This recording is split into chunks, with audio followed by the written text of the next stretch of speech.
pero todo este daño tendría que pagarlo alguien o quién va a asumir este costo. Mira, nosotros en el ministerio estamos evaluando acciones legales. Primero, Evo Morales ya reconoció que está al frente de los bloqueos y eso creo que es algo muy importante. El día domingo anterior él ya habló de que él era el organizador de los bloqueos. Siempre ha sido un poco cobarde en el sentido de que lanza la piedra y luego esconde la mano. Ahora ya lo ha admitido de frente y eso nos da a nosotros la posibilidad de identificar claramente al autor intelectual del daño económico, en el caso de nosotros, al Estado que se ha producido. Ya estamos en contacto a través de Zoom con el ministro de Economía, José Gabriel Espinosa.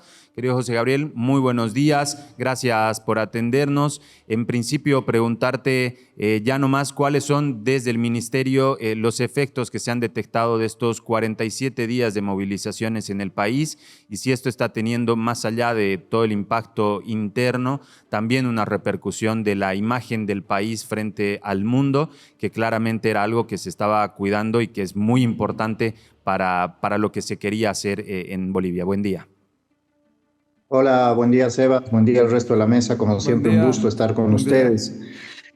Bueno, sí, evidentemente, empiezo por lo último. Ha habido un impacto a nivel externo. Nosotros veníamos trabajando muy fuertemente en la recuperación de la confianza en Bolivia como un país destino de inversiones, destino de turismo, destino de actividad económica y que podría además integrarse al resto de la región con una visión moderna. Yo te diría que hay obviamente un impacto. Estamos viendo que algunos inversores, algunas cadenas grandes, algunas grandes empresas que estaban pensando en poner base en Bolivia, hoy día están reconsiderando las decisiones que se habían tomado a principios de año, porque claro, lamentablemente hay actores, y hay que decirlo de frente, Evo Morales, que está decidido a destruir la economía de la gente con tal Sin de no duda. rendir cuentas a la justicia. Y eso obviamente genera algún grado de temor en inversionistas que lo que necesitan es pues estabilidad y paz social para poder trabajar. Y más todavía si estabas pensando en Bolivia como un hub de distribución logística en la región, como un punto de aterrizaje para poder atender el resto de Sudamérica. Nos va a tomar un buen tiempo recuperar la imagen que estábamos construyendo, pero en todo caso es algo que pues seguiremos trabajando. Y en el caso interno, el impacto se sigue cuantificando porque se sigue dando y lamentablemente más allá de los bloqueos todavía tendremos impactos. El ejemplo es el turismo, al que se le han suspendido reservas por los próximos 90 días por lo menos en varios lugares del país. Esto significa que si los bloqueos se levantaran mañana, el efecto todavía va a durar durante 30, 60 días. Lo mismo sucede en el caso exportador. Muchos clientes de nuestros exportadores bolivianos hoy día están reordenando sus cadenas de abastecimiento, están buscando otros proveedores y por lo tanto de aquí a 3, 4, 5 meses algunos de ellos ya no tendrán clientes y habrán perdido ese mercado. En términos brutos, te diría yo, cerca de $1.000 millones no realizados en exportaciones durante estos 40 días.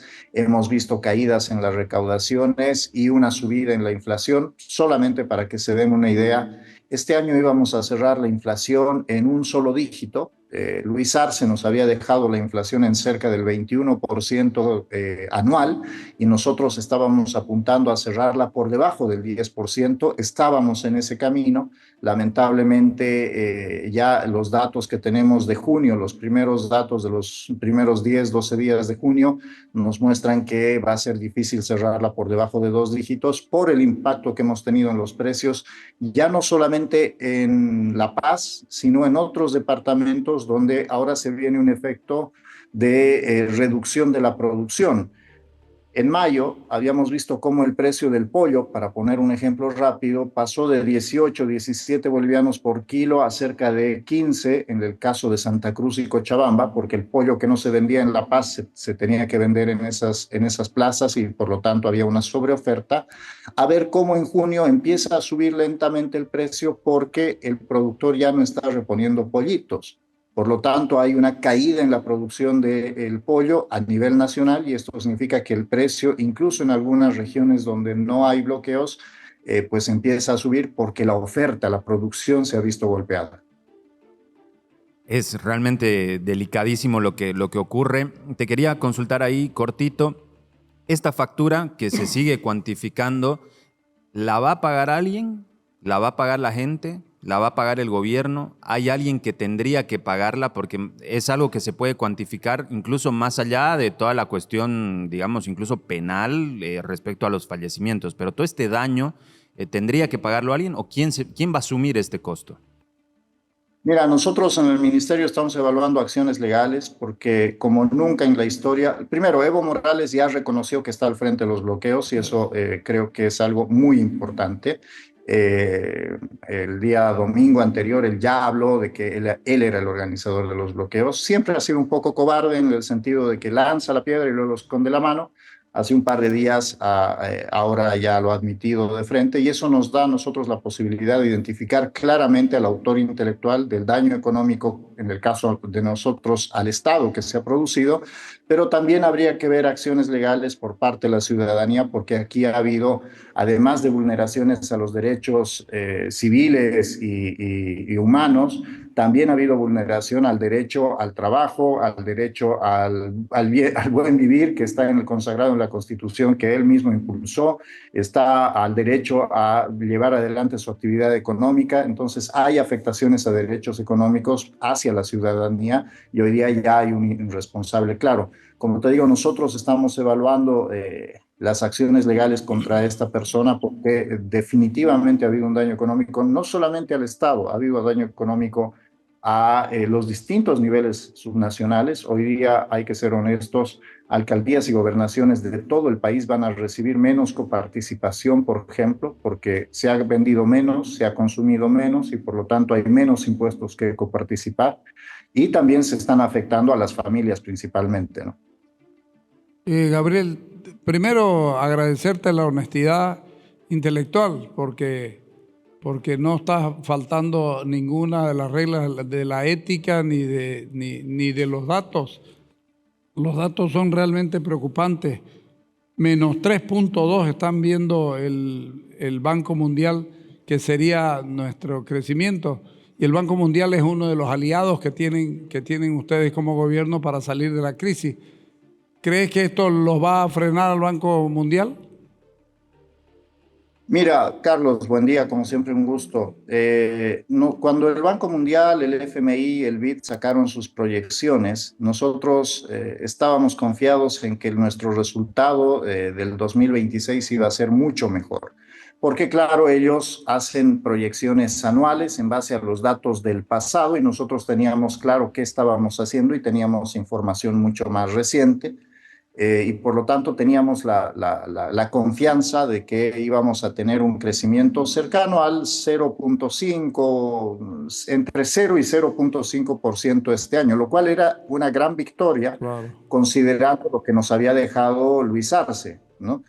Nos había dejado una economía con 2 años consecutivos de decrecimiento, 10 años, 11 años de déficit fiscal, una inflación del 20%, distintos tipos de cambio, sin abastecimiento de combustible, sin reservas, sin gas.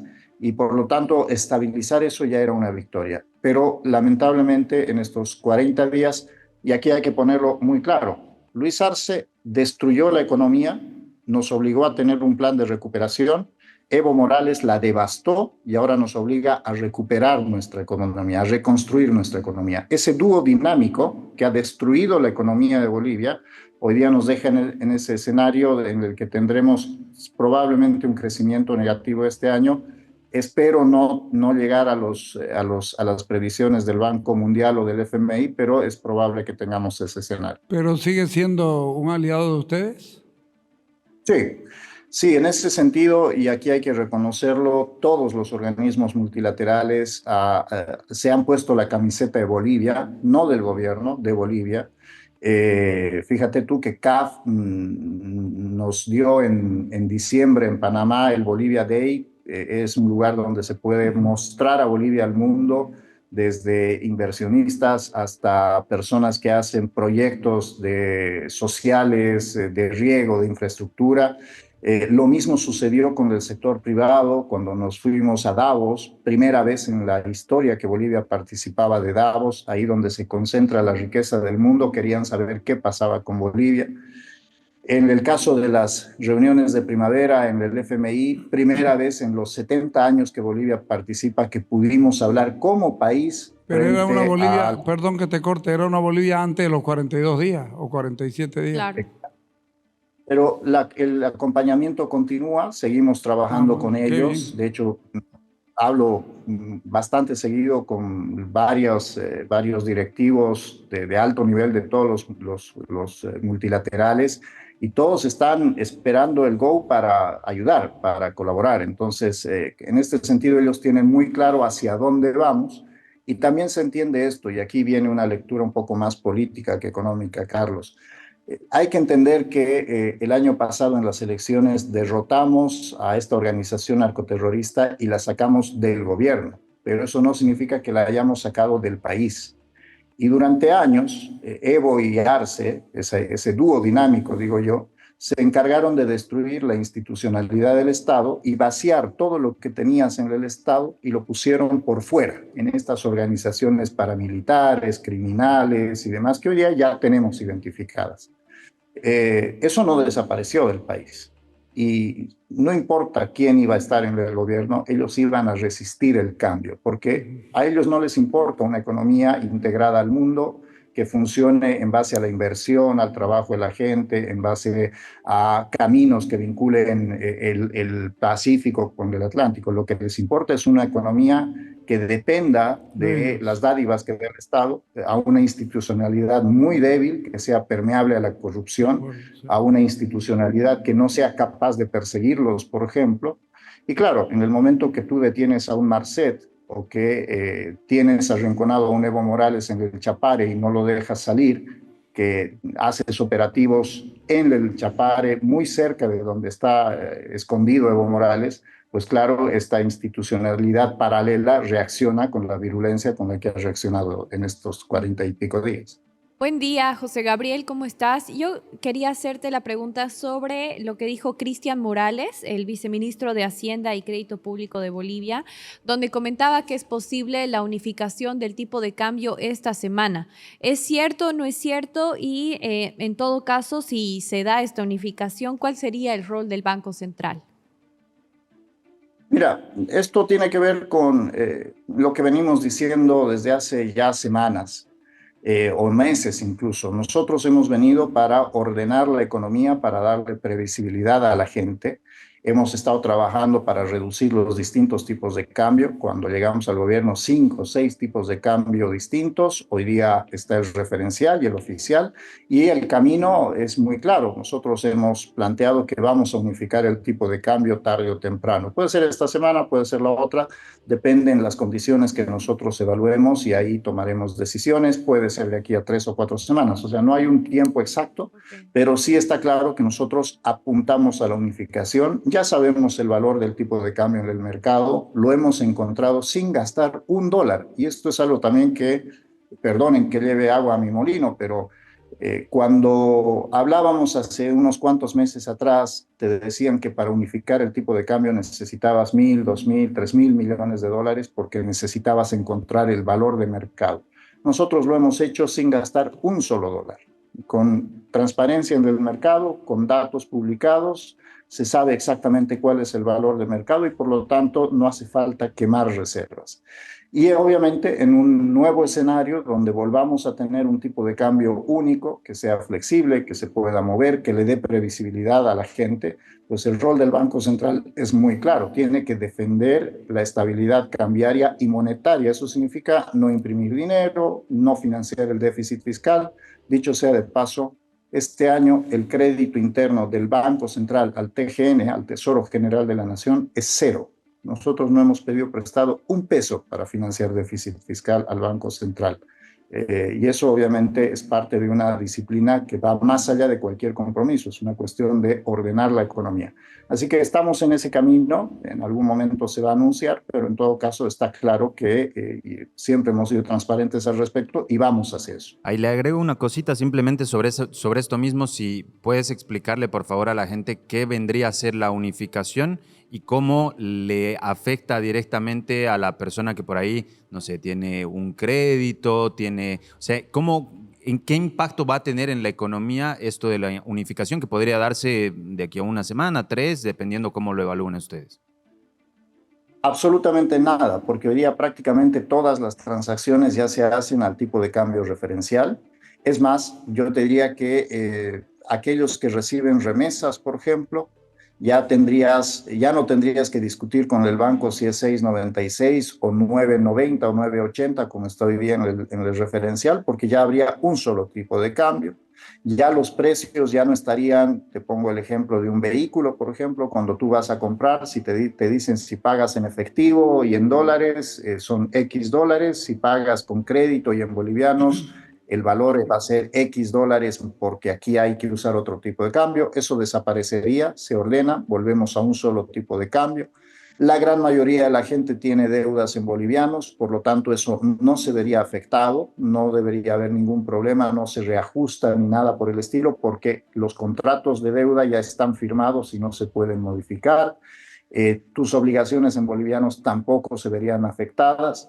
Entonces, en definitiva, en el caso, por ejemplo, de los alquileres, si hay contratos firmados en dólares, creo que ya muchos arrendatarios e inquilinos ya se han puesto de acuerdo sobre cómo ajustarlos. Es decir, Las divisas, la economía...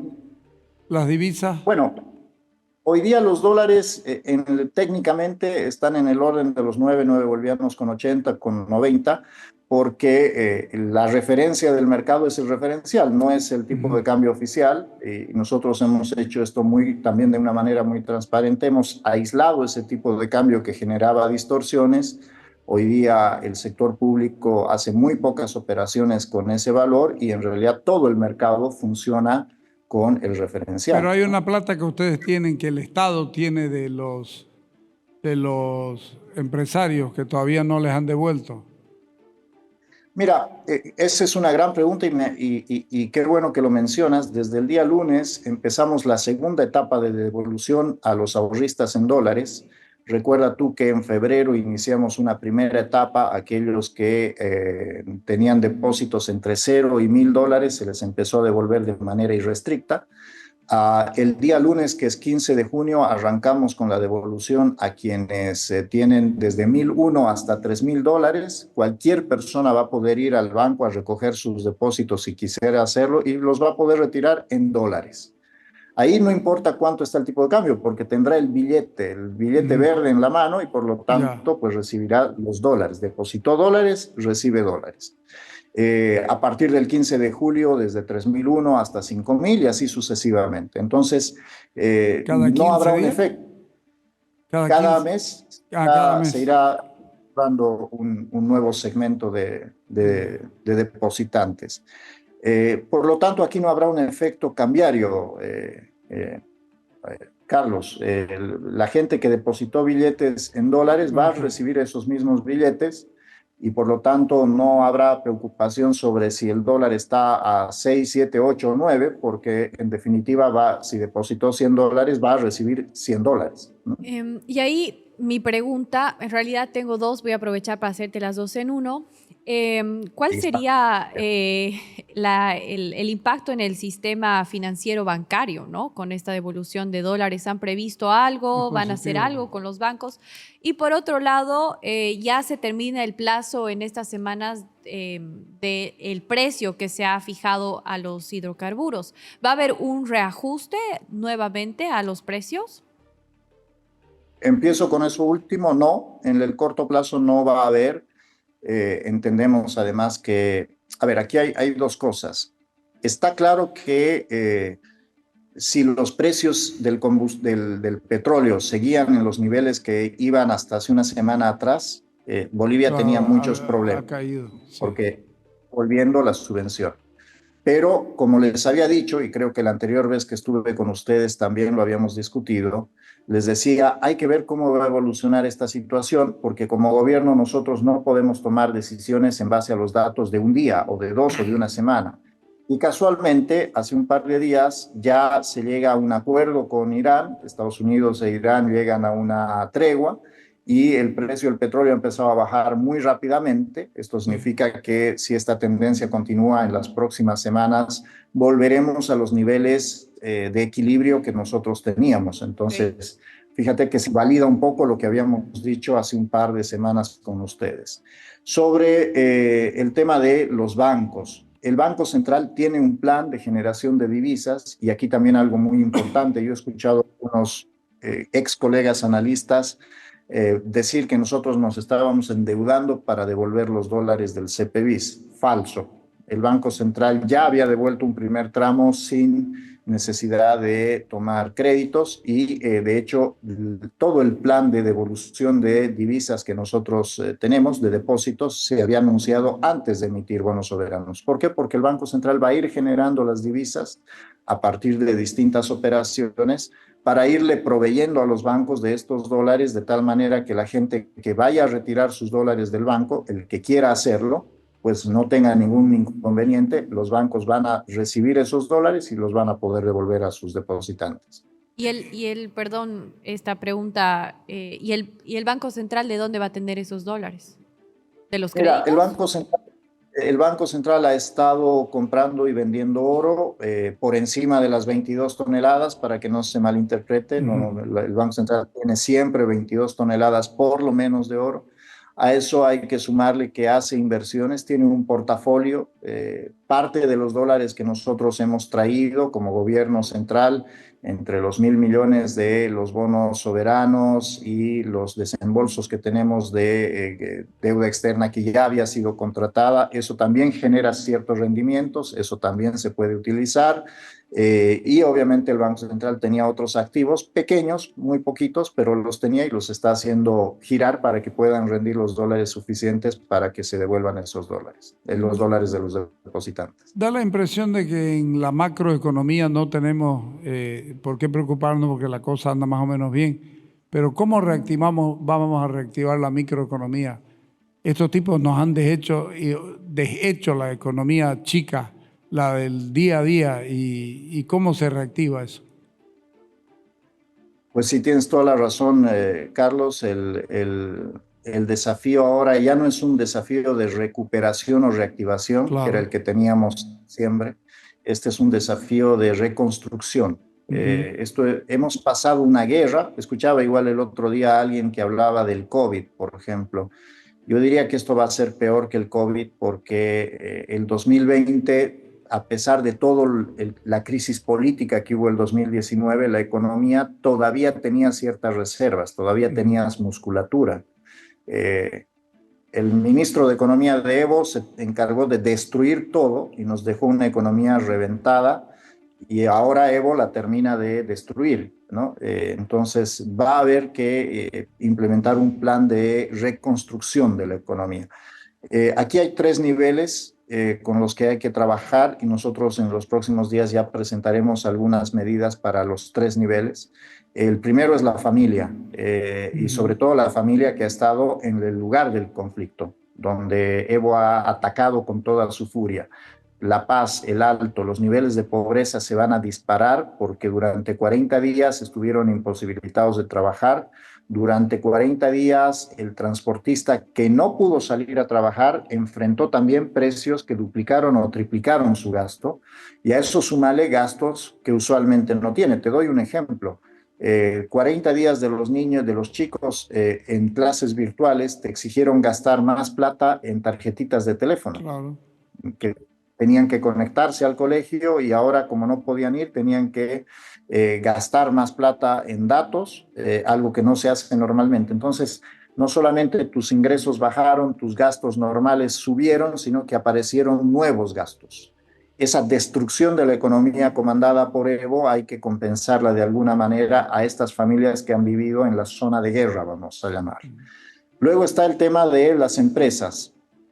las empresas medianas y pequeñas que igual no han podido trabajar, pero que tienen gastos fijos, han tenido que pagar sus alquileres, han tenido que pagar los sueldos de sus trabajadores, las deudas a los bancos y demás. Ellos tienen otro tratamiento, estamos trabajando un paquete de medidas que los va a ayudar. Y después tenemos la cadena productiva que, si bien no ha estado en la zona de guerra, en la zona de conflicto que ha tratado de implementar Evo, pues han sido afectadas porque perdieron mercados. Y te doy el ejemplo de la cadena del pollo en Santa Cruz. Santa Cruz técnicamente no ha habido bloqueos. De hecho, tenemos normalidad en el funcionamiento de la economía. La gente sigue consumiendo, sigue saliendo. En algún momento para el consumidor incluso fue hasta beneficioso porque el pollo bajó de precio, el huevo bajó de precio, pero resulta que eso implicaba para el productor menos ganancia, porque tenía que rematar su producto, o no podía reponer los pollitos bebés en la cadena, por lo tanto ahora produce menos pollo. Así que ellos van a tener efectos en los próximos 30 o 40 días. Entonces aquí hay como te decía, tres niveles a los que hay que atacar. Estamos trabajando con distintos ministerios para presentar un programa de reconstrucción de la economía, pero también aquí, siendo honestos, estamos con un Estado que no tiene dinero y por lo tanto no podemos salir a disparar dinero a todos. Vamos a tener que ser muy eficientes en los recursos. ¿Significa que el presupuesto general va a seguir siendo el de Arce y no el que ustedes pretendían implementar? No, a ver, el presupuesto, y esta es una buena pregunta, hoy día en la tarde me toca discutir esto en el Congreso.